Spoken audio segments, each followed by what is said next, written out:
Video ini hanya untuk mereka yang punya logika. Bagi yang tidak punya logika, skip aja. Pada bulan Ramadan ini, sebuah peristiwa biadab terjadi di Sumatera Barat. Di daerah Lengayang, pesisir selatan, terjadi persekusi terhadap dua perempuan muda pemandu karaoke. Kedua perempuan itu ditelanjangi, diarak, dan diceburkan ke laut oleh segerombolan pria. Perempuan yang pertama berusia 19 tahun, yang kedua 24 tahun. Para pria pengecut itu dikabarkan marah karena dua perempuan itu masih bekerja di sebuah kafe di malam hari bulan Ramadan. Dalam video yang beredar terlihat dua perempuan itu meminta ampun. Dalam rintihan mereka mengaku tidak melakukan apa-apa, namun permohonan itu sama sekali tidak dihiraukan.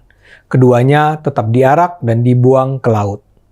Dikabarkan ada sekitar 300 pemuda yang menggeruduk kafe dan kemudian membawa keluar dua pemandu karaoke itu.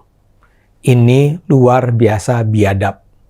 Bupati Pesisir Selatan Rusma Yul Anwar mengutuk keras tindak persekusi tersebut. Menurutnya ini tidak manusiawi. Seharusnya, katanya, warga tidak main hakim sendiri dan membiarkan aparat hukum memprosesnya kalau memang terjadi pelanggaran hukum. Ia meminta pihak kepolisian mengusut tuntas kasus tersebut dan menangkap para pelaku. Dikabarkan pula seusai aksi massa, Satpol PP menyegel kafe tempat kedua perempuan bekerja. Satpol PP menyatakan kafe tersebut telah melanggar Perda tahun 2016 soal ruang karaoke dan perempuan pemandu lagu.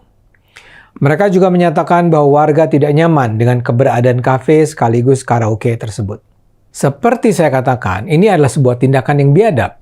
Kaum pria yang mengarak dua perempuan itu pengecut luar biasa. Saya tidak habis pikir bagaimana mungkin itu bisa terjadi di sebuah daerah yang selama ini dikenal memiliki adat keislaman yang kuat.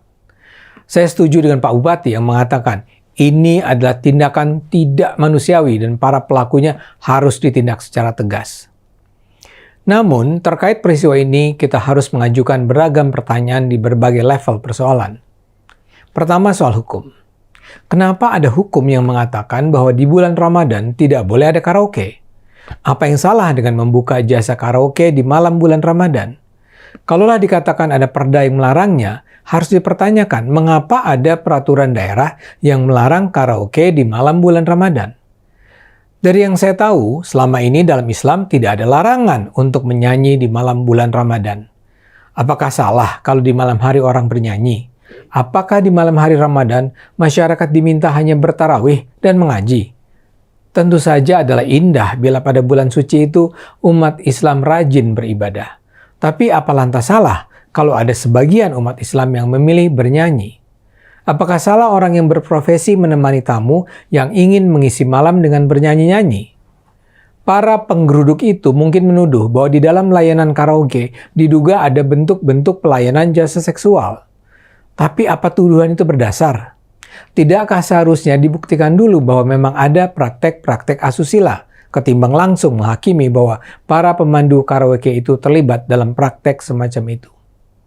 Kedua, kalaulah memang melanggar, bukankah seharusnya yang ditindak adalah pengelola kafe? Kalau saja memang ada aturan bahwa tidak boleh ada kafe yang menyajikan perempuan pemandu lagu, kenakan sanksi pada pemilik kafe. Kasih denda atau bahkan sekalian tutup sementara atau tutup permanen. Pemilik kafe lah yang menentukan apakah dalam kafe mereka ada karaoke atau tidak. Pemilik atau pengelola kafe lah yang menentukan apakah tindakan asusila dimungkinkan terjadi di kafe. Jadi kalau ada pelanggaran hukum, mereka lah yang melanggar hukum. Ketiga, mengapa kedua perempuan itu harus dihukum dengan cara biadab semacam itu? Apa kesalahan si kedua perempuan itu sehingga mereka layak dihina dengan cara serendah itu? Mereka adalah karyawan atau orang yang dibayar untuk bekerja di kafe itu. Kenapa semua kemarahan harus ditimpakan pada mereka? Kalaulah ada rantai kesalahan, mereka hanya berada di rantai terbawah. Kenapa massa yang terdiri dari para pria muda itu harus mengarahkan sasaran pada kedua perempuan itu? Mengapa yang diarak bukan si pemilik kafe? Saya tidak mengatakan boleh untuk melakukan tindak biadab itu kepada si pemilik kafe. Tindakan barbarik semacam itu tidak boleh dilakukan pada siapapun. Tapi mengapa secara spesifik Tindakan itu diarahkan pada mereka yang sekedar menyanyi di malam hari. Apa kejahatan mereka? Dalam hal ini perlakuan terhadap para pemandu karaoke ini mirip dengan perlakuan terhadap pekerja seks komersial. Mereka juga lazim yang diburu-buru kamtip, mereka lah yang dibawa ke kantor polisi, padahal yang paling memperoleh keuntungan adalah germo yang justru hampir tak tersentuh. Begitu juga dengan para klien, para pria pengguna jasa PSK. Jarang sekali kita melihat ada rekaman penggerebekan prostitusi yang menampilkan wajah pengguna. Yang jadi pusat perhatian hanyalah para pekerja. Merekalah yang digiring di truk-truk ketertiban umum. Ini juga yang terjadi dalam kasus pemandu karaoke ini. Mungkin karena mereka adalah perempuan yang lemah.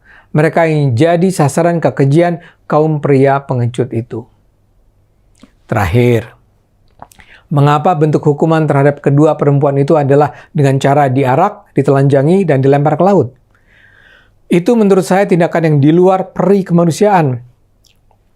Taruhlah kaum pria macho itu marah dan ingin memberi pelajaran. Tapi apa perempuan muda itu perlu diarak? Apa perlu ditelanjangi? Apa perlu dilempar ke laut? Perilaku biadab macam apa lagi yang bisa melampaui itu semua?